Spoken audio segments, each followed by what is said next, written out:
This is Bucky's is the largest gas station in the world. It started back in the 80s by a guy named Beaver. I kid you not.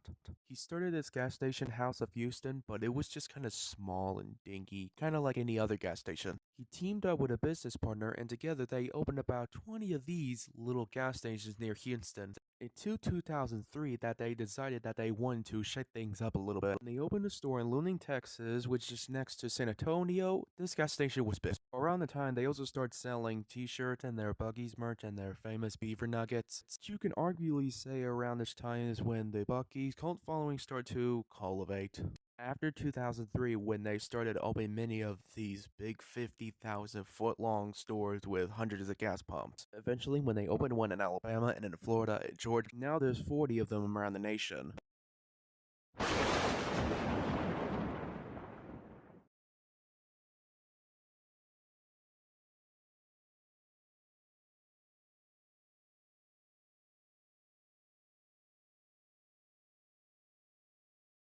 This is a 200-foot-long stuffed rabbit. It lies on a mountain in northern Italy and no one knows how it got there. Nah, I'm just kidding. A group of four artists created the rabbit in 2005 and it was supposed to last for 20 years, but in 2016, it has almost completely decomposed. And now, judging from Google Maps satellite images, it looks like only the outline is left.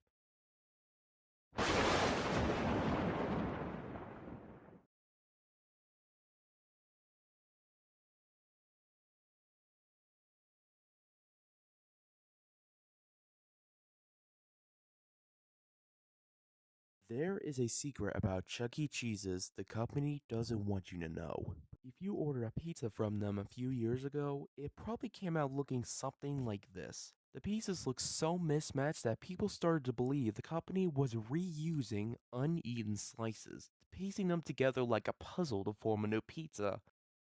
Chuck E. Cheese's, of course, denied these allegations, but there's still no explanation of why these pizzas look this way, and it leads us to believe that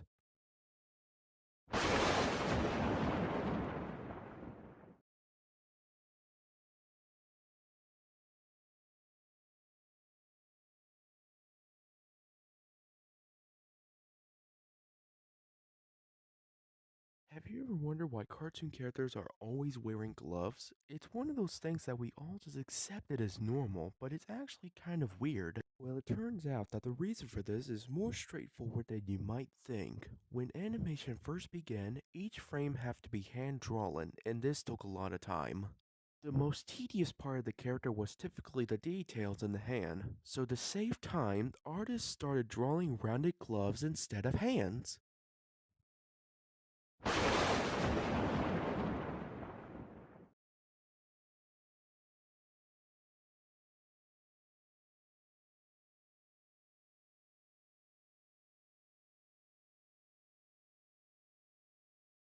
There is a sandwich made by Arby's that's not supposed to exist. A few years ago, the company ran an ad to display the different types of meats they offer. Now, this sandwich was not real, but people started to order it anyway.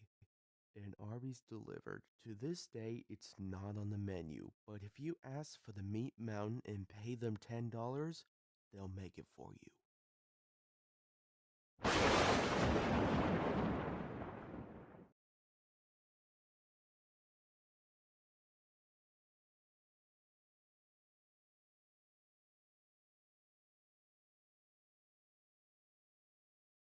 There was a forest in North Carolina that is home to the Yogi Bear graveyard. Yes, this Yogi Bear. Look at the bears! Sheesh. Some say there's no explanation for these statues being here, but there's always an explanation. In the 1960s, the cartoon got so popular that the creator started a Yogi Bear restaurant to try and capitalize off the character's fame. The restaurants didn't do well at all, and most of them ending up closing. This left the owners a whole lot of statues of Yogi the Bear and other characters from the show. Instead of just sending them all into a dump, the company seemed to just dispose of them in a forest. This area very quickly became known as the Yogi Bear Graveyard. On a side note, if you ever want to try the Yogi Bear restaurant, there's one left in operation.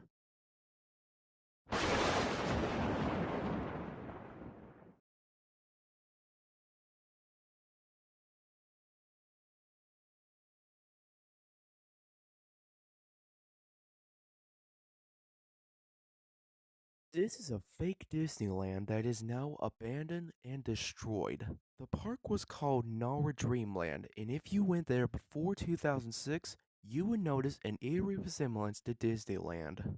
Back in the 50s, a businessman was set up to open an actual Disneyland in Japan, but Walt Disney ended up pulling out of this deal. Despite this, the businessman continued with his idea and ended up creating a cheap copy of Disneyland, from the famous castle to the park entrance. It was clear what he had done. The park was a hit for a long time until new competition drove them out of business. Afterwards, Nara Dreamland was abandoned and left untouched for 10 years.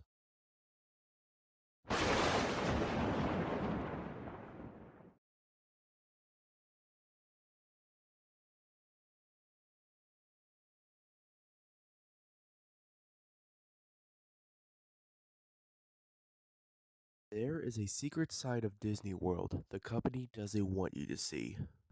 If you look at a map of the park, there's a little green spot in the middle of Bay Lake. There's no description of what it is, and it's completely off limits to everyone, including employees.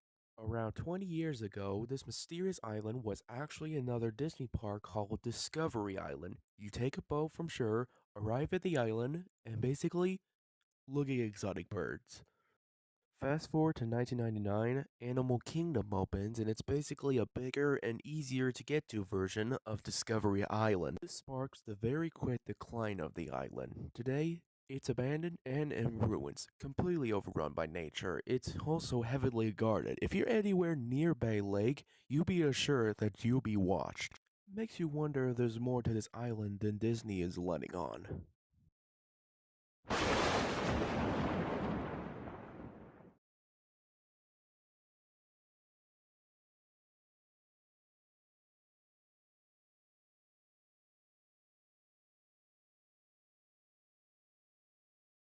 This is Mr. Blobby. And believe it or not, this terrifying creature was once a beloved and very popular children's character in the UK. Mr. Blobby is popular in the UK as Barney is in America. He was originally featured on a TV show called Noel's House Party in the early 90s. Mr. Blobby's popularity grew so much that they opened an entire fleet of children's theme parks in his name. All the parks went bankrupt after about 10 years, and they're now considerably haunted. I don't usually believe in the places being haunted. If this thing created a theme park, then it has to be haunted.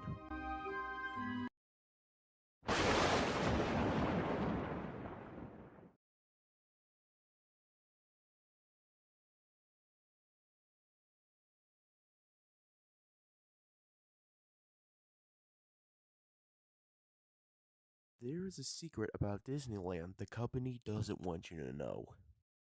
If you rode the Pirates of the Caribbean ride back in the 1960s, you would be impressed with how realistic the skeletons looked.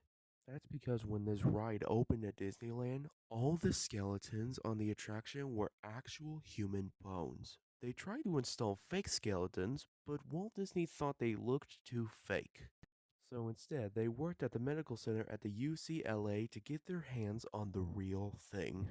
Today, Disneyland said that there are no longer human remains on the ride. Some people are unconvinced.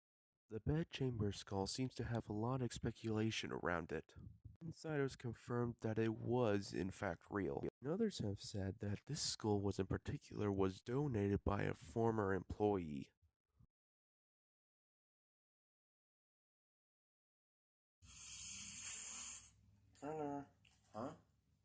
Welcome to Carter's Prime Review, where I try Prime and guess the flavors.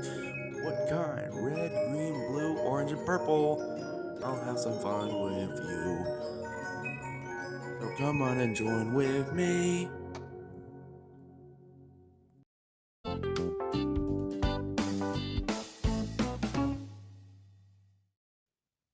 Hi there. Welcome to another hydration episode of Carter's Prime Review. Today, Logan Paul has sent me 3 new flavors. Also, to remind you, one of them I think I remember from the other day. I'm blindfolded, so you know what I have to do. Get the bottle caps off while I'm blindfolded. The lids are off. Let's begin. But first, let me get a straw. Well, I put the straw on. Let's begin the first one.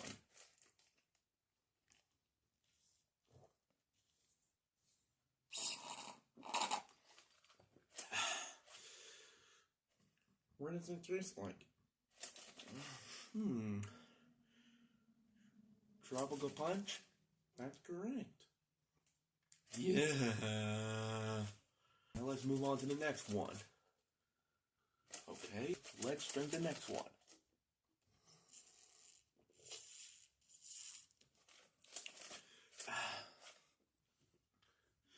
Wait, is it tropical punch again?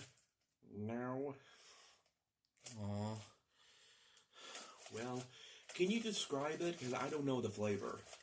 Well, it's white, and it's Liz, and it's on the moon. Wait a minute. Metamone.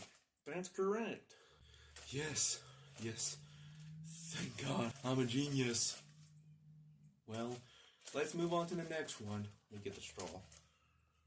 Okay, the straw's on the third one. Let's test it.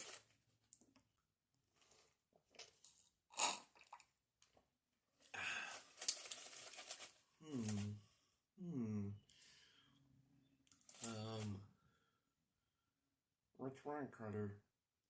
I just don't know the flavor. Can you give me a hint? Sure thing. It's blue.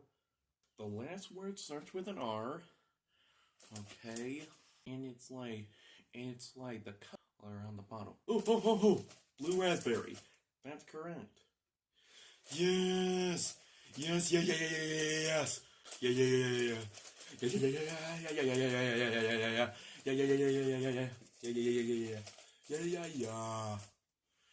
I can't believe it. I just needed some help. Okay, last one, and this the last one that you might remember. Okay, let me put the straw in there. Okay, the straw is on the last one. Okay, now the last one should be what you think it is on the last video. Okay.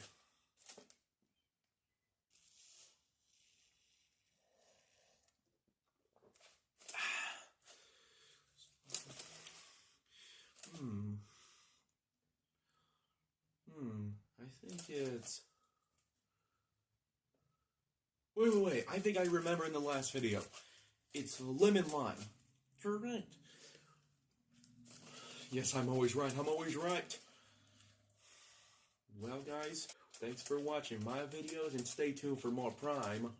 I hope Logan Paul sends me 3 more flavors, and I can't believe the last one right there is the one that I remember. Well, see you next time for another episode of Carter's Prime Review. Bye-bye.